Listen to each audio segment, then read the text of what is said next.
আজকে 1:15 থেকে 1:30টার দিকে হিয়ারিং হলো। তো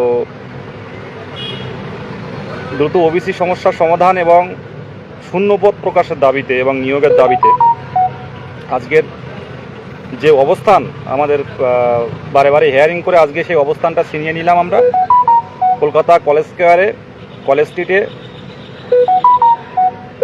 16, 17, 18 খুব সম্ভব। শুক্র, শনি, রবি এই 3 দিন 12টা থেকে 5টা রাতে স্টে নয় অবস্থানের অনুমতি কলকাতা হাইকোর্ট থেকে আমরা পেয়েছি। তো এটা কিভাবে ফুটিয়ে তোলা যায়, এটা কিভাবে মুখ্যমন্ত্রীর দৃষ্টি আকর্ষণে ইনোভেটিভ আইডিয়া এবং যেমনভাবে আমরা একদিনের যে পারমিশনটা পেয়েছিলাম চপ শিল্প করে আমরা সবার সামনে তুলে ধরেছিলাম, হ্যাঁ চপ শিল্প তুলে ধরেছিলাম, সেই বিষয়টা এই 3 দিন আমরা কিভাবে ফুটিয়ে তুলতে পারি সেটা আপনাদের প্রত্যেকেরই সুচিন্তিত মতামত পাবো এই আশা রাখি। সবাই এই 3 দিন 12টা থেকে 5টা পর্যন্ত কিভাবে মুখ্যমন্ত্রীর দৃষ্টি আকর্ষণ করতে কেমনভাবে কোনভাবে ইনোভেটিভ আইডিয়া আমরা ইউজ করতে পারি, যেগুলো কিছু মানুষ আছে যারা হচ্ছে সম্পূর্ণরূপে এরা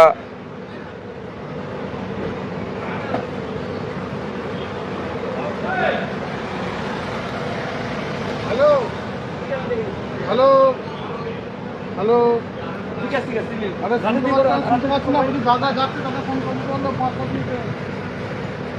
তো আমরা ইতিমধ্যে কিন্তু একটা মামলার রায় পেয়েছি। এই লাইভটা সত্যি কথা বলতে কি শুধু 2022 প্রাথমিক টেট উত্তীর্ণরা দেখে না, অনেকেই আছে এই টেট উত্তীর্ণের মাঝে, অনেকেই অবৈধভাবে ডিগ্রি অর্জন বা বিভিন্নভাবে তারা ট্রেনিং দিয়ে মানে 2 বছরের ডিএলএড নয় এমন অনেকে আছে গ্রুপে বিভিন্ন রকম বিশৃঙ্খল পরিস্থিতি ঐক্যমঞ্চকে ভেঙে দেওয়ার চিন্তাভাবনা এরকম করে। ইতিমধ্যে আমরা কয়েকটা গ্রুপের খোঁজ পেয়েছি, কিছু বিএড 21, 23 এরকম জাতীয় কিছু ক্যান্ডিডেট যারা আছে আলাদা করে গ্রুপ করে এরা এই 2022 প্রাথমিক টেট উত্তীর্ণদের যে ঐক্যবদ্ধ আন্দোলন সেটা ভেঙে দেওয়ার চেষ্টা করছে। তারা এতদিন পর্যন্ত 2022 প্রাথমিক টেট পাস ডিএলএড ঐক্যমঞ্চ যে একের পর এক কর্মসূচিগুলোর মাধ্যমে সভাপতির সাথে দেখা একটা নির্দিষ্ট জায়গা পর্যন্ত আমাদের কথা বলা আছে, সেখান থেকে আবার কথা শুরু করব। আমরা অপেক্ষা করছিলাম এই কয়েকটা মাসের জন্য। আর ওবিসির সমস্যাটা অনেকে ভাবছেন যে ওবিসি কেসটা হয়তো আরও টানবে, কিন্তু আমি এটুকু আমার পক্ষ থেকে বলছি ওবিসি কেস ওই পর্যন্ত যাবে না। ডিটেলস বলছি না, এসএসসি কিন্তু এক্ষুনি এসএসসি 26,000-এর রিক্রুটমেন্টের কিন্তু নোটিফিকেশান জারি করতে হবে, তার আগে ওবিসি সমস্যার সমাধানটা করবে। জনশুনানি চলছে, খুব তাড়াতাড়ি ওয়েবসাইটে আমরা পেয়ে যাব, এটা প্রধান কথা। আর যে কথাটা আমি বলবো প্রত্যেককে যে কোনোভাবেই এই যে আলাদা করে কিছু আগাছা এরা বাইরে গ্রুপ তৈরি করছে করে এই বিএড ক্যান্ডিডেট বা এই সব জাতীয়, আমরা কোনোভাবেই আমরা কম্পিটিশান বাড়াবো না। প্রত্যেকের উদ্দেশ্যে বলছি কম্পিটিশান বাড়াবো না, আমরা নিজের জায়গায় ঠিক থাকুন। আজকে ইতিমধ্যে আমরা পারমিশন পেয়েছি কলকাতা হাইকোর্টের অর্ডারে, আপনারা প্রত্যেকের জেলায় একটা জেলায় একদিন ভাগ করে নেবেন, প্রত্যেকে যদি আসতে পারেন প্রত্যেক দিন খুবই ভালো। এবং এই যে 3টে দিন কিভাবে সুন্দরভাবে এই 3টে দিন মুখ্যমন্ত্রীর দৃষ্টি আকর্ষণে সারা বাংলায় সাড়া ফেলতে পারি, সারা বাংলার মানুষের কাছে আমরা দেখাতে পারি আমাদের দাবি, সেটা কিন্তু করতে হবে। আর কলেজ স্কোয়ার এমন জায়গা, শিক্ষক থেকে শিক্ষাকর্মী থেকে শিক্ষাবিদ থেকে এই জায়গাটা কিন্তু সবাই চুজ করে। কলেজ স্কোয়ারটা প্রত্যেকেরই জায়গা, কলেজ স্ট্রিট। তো এই জায়গাটা পাওয়া আমাদের অনেক ভাগ্যের। এই জায়গাটা কাজে লাগান, অবস্থান করানো হয়েছে বারে বারে, এর ভিতরে অনেক পরিশ্রম আছে, অনেক পরিশ্রম রয়েছে। যারা বিভিন্নভাবে নেগেটিভ কথাবার্তা বলে বিভিন্নভাবে গ্রুপে কন্ট্রোভার্সি তৈরি করার চেষ্টা করছে, যারা কন্ট্রোভার্সি করার চেষ্টা করছে তাদেরকে রুখে দিন। এমন অনেক ক্যান্ডিডেট রয়েছে যারা কোনোদিন রাজপথে আসেনি, শুধুমাত্র ফেসবুকে তাদের কাজ হচ্ছে সকাল থেকে সন্ধ্যা পর্যন্ত বিভিন্ন রকম মানে কন্ট্রোভার্সি তৈরি করা, নেগেটিভ কথাবার্তা করা, নোটিশ আসবে না, এই আসবে না, একটা কিছু শেয়ার করলে নোটিশ আসবে না। তো আমরা যারা টেট পাস আছি এদেরকে মার্ক করুন, এদেরকে প্রত্যেককেই মার্ক করুন। দেখুন কে কি বলছে, যারা টেট উত্তীর্ণ তাদের উদ্দেশ্যে বলছে, যখন এ যাবৎকালের প্রাথমিক টেট কোয়ালিফাই করে আজকে 2009 বলুন, 2016 বলুন, 2012 বলুন আর 2017 বলুন, আজকে বলুন তো কারা বসে আছে? ম্যাক্সিমাম কিন্তু কর্মসংস্থান পেয়েছে। আগামী দিনে লড়াইটা চালিয়ে যেতে হবে। গভর্নমেন্ট যেদিন মনে হবে সেদিন দেবে, এই ধরনের এরা অ্যাকচুয়ালি টেট উত্তীর্ণ নয়, পরিষ্কারভাবে জানাচ্ছি। ফেসবুকে এক শ্রেণী আছে, ফেসবুকে আন্দোলন করে, ফেসবুকে কমেন্ট করে যারা টেট উত্তীর্ণ আছে তাদের মনটা ভেঙে দেবে। আপনারা এর বিরুদ্ধে কমেন্টগুলো করুন, নিজের যুক্তিসঙ্গত জবাব দিন। এক শ্রেণী আছে আপনার এই যে তৈরি বাগান, এই যে সুন্দর বাগানটা ভেঙে নষ্ট করে দেবে। এই সেশন যারা আছে, যারা টেট পাস করেছিল তখন ডিএলএড ছিল না, ভালো করে বলছি প্রত্যেকেরই মার্ক আছে। যারা ডিএলএড ছিল না তারা পরবর্তীকালে ডিএলএড ভর্তি হয়ে এই গ্রুপগুলো যত ভেঙে দিতে পারবে, যত দেরি হবে তাদের লাভ, তাদের ডিএলএডও কমপ্লিট হয়ে যাবে এর মধ্যে। কিন্তু এই সুযোগ আমরা দেবো না। দেখুন সামনের দিনে কিন্তু বড় বড় শুধু এই আন্দোলন নয়, বড় বড় আইনি পদক্ষেপ কিন্তু আমরা নিচ্ছি কম্পিটিশন যাতে কমে। সেক্ষেত্রে কারোর খারাপ লাগলো, কেউ দুটো একটা কাঁচা বাজে কথা বলে গেল, সেটা আমরা কিন্তু কর্ণপাত করব না। 2022 প্রাথমিক টেট উত্তীর্ণ যারা 2 বছরের ডিএলএড আছে তাদেরকে বলবো আমরা ঐক্যবদ্ধ হয়ে যান। টেট উত্তীর্ণ যারা আছে প্রত্যেকেরই, যেহেতু একটা দীর্ঘ বছর পর নিয়োগ হচ্ছে, প্রত্যেকেরই যাতে চাকরিতে জয়েন করতে পারে, প্রত্যেকেই যাতে অন্তত এইবারে যে 2026 সালের ভোটে তারা ডিউটিতে যেতে পারে, সেই জন্য লড়াইটা হচ্ছে। আর যারা এইসব নেগেটিভ কথাবার্তা বিভিন্ন গ্রুপে ছড়াচ্ছে, হবে না, সরকারের ইচ্ছে হলে দেবে, এইগুলো করলে আর তাহলে বাড়িতে বসে থাকি। এই রোদে এই তীব্র রোদে মানুষ থাকতে পারছে না। সেই রোদে তাহলে এই গত 5 দিন ধরে আমরা ঘুরছি। কোনোবার অনিমেষ আছে, কোনোবার সুভাষ স্যার আছে, কোনোবার অদিতি, কোনোবার পার্থজিৎ, কোনোবার অন্যান্যরা এই হাইকোর্টে আসছে। আজকে আবার ডিপিএসসিতে গেছে চোরেশ্বর এবং আমাদের সুশোভন। কি দরকার বলুন তো, মাইলকে মাইল। গতকাল মুখ্যমন্ত্রীর আসার কথা শুনে শামশেরগঞ্জে পৌঁছে গেছে একটা পুরো টিম, হাকিম শ্রীকান্ত মিলে মুর্শিদাবাদের টিম। সেই টিম আবার 1 সপ্তাহ ধরে আমরা আলোচনা করেছি মুখ্যমন্ত্রী যাওয়ার কথা শুনে, যে ওখানটা কী দিদি দিদি করে চিৎকার করলো, দিদি শুনেওছে। যদি এগুলো না করে বাড়িতে বসে থাকলে, ঘুমায় থাকলে কোনো ব্যাপার না, কিন্তু যারা কাজ করছে তাদের নামে যদি এমন করে এইসব আগাছাড়া যদি এমন করে, আপনারা এদেরকে পুরোপুরি ব্লক করুন। আমরা তো বাড়িতে বসে থাকতে পারি, বলুন আসার কি দরকার বলুন। সকালে একদম সত্যি কথা বলতে কি, এই দুপুর কটা বাজে, এখন 2:30 বাজে। আমি সকালেও এক ব্যাস টিউশনি পড়িয়ে তাড়াহুড়ো করে ছুটে চলে এসেছি। আমি সত্যি কথা বলতে কি ভাত খাইনি। একজন পাস্তা দিল, সেই পাস্তা খেলাম, এখনও কিন্তু ভাত খাওয়া হয়নি। তো এগুলো কি দরকার আসার? এগুলো যদি কোনো কিছুই যদি অর্থ না থাকে, আজকে প্রত্যেকরাই জানেন যে এই 2022 প্রাথমিক টেট উত্তীর্ণদের কথা এই কাগজে বলুন, মানে প্রিন্ট মিডিয়া বলুন, বৈদ্যুতিন মিডিয়া বলুন, এটা কিন্তু পুরোপুরি আপনাদের যারা এই এখনও পর্যন্ত আন্দোলনে আছেন তাদের জন্য কিন্তু এই আমরা আজকে অন্তত ওবিসি সমস্যা মিটে গেলে অন্তত নোটিফিকেশনটা কিন্তু আমাদের আগে আসবে, এটা মাথায় রাখবেন। আর পরে যারা ডিএলএড করছে, যারা বিভিন্ন গ্রুপ ভাঙার চেষ্টা করছে, এই অপচেষ্টা কিন্তু বন্ধ হবে, এটা মাথায় রাখবেন। সবগুলো কিন্তু লাইভে বলা হয় না। কম্পিটিশন কী করে কমাতে হয় সেটা আমরা ভালো করে জানি। 52,200 হবে না, এটা আমি কমপ্লিটলি বলছি, এবং এর থেকেও যাতে কম হয় সে বিষয়টা আমাদের মাথায় আছে। সামনের দিনে মানে যেগুলো কনফারেন্স করছি সেগুলো সবার সামনে তো এখন বলা সম্ভব নয়। টেট উত্তীর্ণদের স্বার্থে 2 বছরের টেট উত্তীর্ণদের, 2 বছরের ডিএলএড পূর্ণ প্রশিক্ষিত টেট উত্তীর্ণদের স্বার্থে লড়াইটা হবে। 3 দিনে এই যে সামনের যে 3 দিন আসছে, এই 3 দিন কি করে ফুটিয়ে তুলবেন। গতবারে যেমন একদিনেরা পারমিশন পেয়েছিলাম, আমরা সুন্দরভাবে ফুটিয়ে তুলেছিলাম। কেন্দ্রীয় শিক্ষা প্রতিমন্ত্রী সুকান্ত মজুমদারের পেজেও আমাদের আন্দোলনটা দেখিয়েছিল। মুখ্যমন্ত্রীর দৃষ্টি আকর্ষণটা দরকার। আর এটাও জানানোর দরকার, আমরা কোনো রাজনৈতিক দলের মদতপুষ্ট নয়, সম্পূর্ণ অরাজনৈতিক একটা সংগঠন। 2022 প্রাথমিক টেট উত্তীর্ণ পুরোপুরি অরাজনৈতিক একটা সংগঠন। আমরা চাইব বিভিন্ন শিক্ষাবিদ, বিভিন্ন শিক্ষার সাথে যুক্ত বিশিষ্টজনদের আমাদের এই অবস্থানে আসার জন্য আমরা আমন্ত্রণ করব। হয়তো কালকে আমরা হয়তো একটা জেলা, মানে প্রত্যেকটা 23 জেলার মিটিং ডাকতে পারি। সবাই নিজের তৈরি হন। 16, 17, 18 মানে শুক্র, শনি, রবি এই 3 দিন 12টা থেকে 5টা, মানে সকালে বেরোলেও হয়ে যাবে। সে 12টার জায়গায় 11টা হলো, সেই ব্যাপারটা আলাদা, সে 1 ঘন্টা এধার ওধার হবে, কোনো চাপ নেই। গতকাল রাতে সুভাষ স্যার, আমরা হয়তো বললে অনেকে রাগ করেন, ও চলতে পারে না, হারলে রাত্রে ঘুমাতে পারে না। পার্থ কল করেছে 4:30টার দিকে আমাকে কনফারেন্স নিয়ে, সুভাষ স্যারকে কনফারেন্স নিল। সে পড়াতে সে রেখে দিয়ে ছুটে চলে এলো কলকাতা হাইকোর্টে, যদি অর্ডারটা পাওয়া যায়।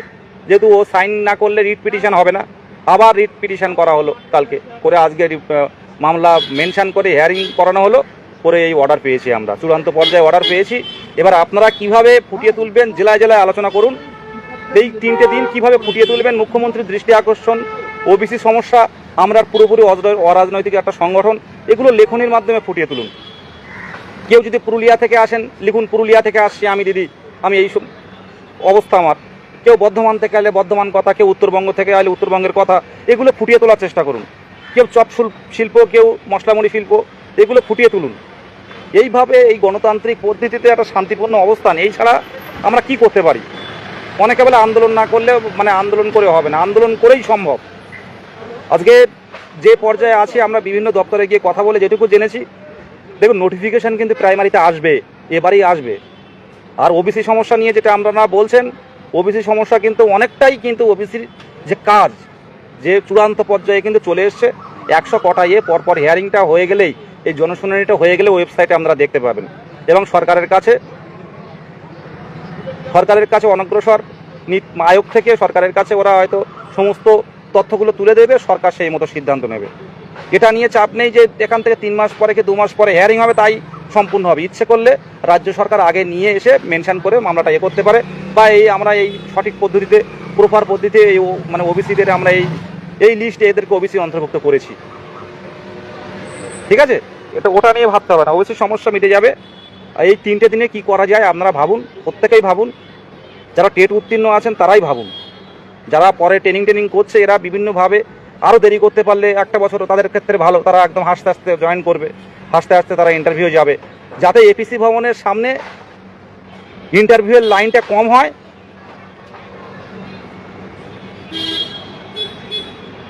সরকারের ইচ্ছে নেই, কিন্তু ভোটের আগে একটা নিয়োগ হবে। আমাদের সবচেয়ে প্রধান কয়েকটা দিক হলো, প্রথম হচ্ছে একটা বিধানসভা ভোট সামনে আছে, আর দ্বিতীয় হচ্ছে দীর্ঘদিন ওবিসি সমস্যার কারণে নিয়োগ হয়নি। ভোটের আগে কিন্তু সরকারের কিন্তু একটা নিয়োগ করে দেখাতেই হবে। দেখুন হয়তো রাজনীতিটা এখন অন্য জায়গায় গিয়ে দাঁড়িয়েছে, ধর্মের রাজনীতি, কিন্তু প্রত্যেক ধর্মের মানুষই কিন্তু এটি উত্তীর্ণ হয়ে আছে, তাই নিয়োগটা কিন্তু দিতে হবে। সবাই কিন্তু আস্তে আস্তে মুখ খোলা শুরু করেছে, এটা সরকারেরও জানতে বাকি নেই। একটা বড় নিয়োগ হবে, যেটুকু আমি যা শুনতে পাচ্ছি মুখের কথায়, যে প্রাথমিক টেট উত্তীর্ণদের কিন্তু একটা নিয়োগ হবে। সরকার তারা এই যে ভোট এসে গেছে, 8-9 মাসের মধ্যে ভোটের হবে, এখন নতুন করে 2টো করে পরীক্ষা নিয়ে অন্যান্য ক্ষেত্রে নোটিফিকেশান দেওয়াটা খুব চাপের থাকবে। কিন্তু প্রাইমারির নোটিফিকেশান দেওয়াটা কোনো চাপের না, কারণ প্রাইমারিটা অলরেডি প্রসেস কিন্তু একটা মেন প্রসেস কমপ্লিট হয়ে আছে, এই টেট উত্তীর্ণরা হয়ে আছে, শুধুমাত্র ইন্টারভিউ প্যানেল। এটা কোনো ব্যাপার না, এটা 2 মাস 3 মাসের মধ্যে কমপ্লিট করে দেবে।